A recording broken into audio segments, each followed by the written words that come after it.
Hello everyone, আজ অনেকদিন বাদে তোমাদের সাথে আমি একটা বেগুনের রেসিপি শেয়ার করছি। এই বেগুনের রেসিপিটার নাম আমিও জানি না, আমি এটা ইন্টারনেটে দেখেছিলাম, কিন্তু খেতে খুব ভালো হয়েছিল, তাই জন্য আমি তোমাদের সাথে শেয়ার করলাম।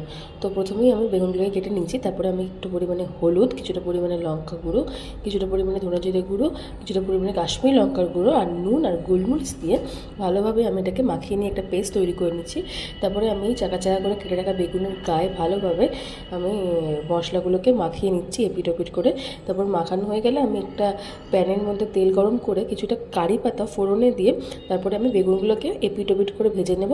খুব ভালো করে ঢাকা দিয়ে দিয়ে ভেজে নেব, আর একটু চিনিও দেবো ওপর থেকে, যাতে টেস্টটা একটু বেশি ভালো হয়। তারপর আমি এখানে একটা 200 গ্রামের দই নিয়েছি, দইয়ের মধ্যে কিছুটা পরিমাণ নুন আর কিছুটা পরিমাণে ধনে জিরে গুঁড়ো দিয়েছি। আর তারপর আমি এখানে ফোড়নে কারি পাতা দিয়েছি, লঙ্কা দিয়েছি আর পেঁয়াজ দিয়েছি আর কিছুটা পরিমাণে গোটা জিরে দিয়েছি, দিয়ে ভালোভাবে মিশিয়ে নিয়েছি। আর তারপর আমি বেগুনগুলোকে মিশিয়ে দিয়েছি। এই যে আমি পোলাওয়ের সাথে সার্ভ করেছি।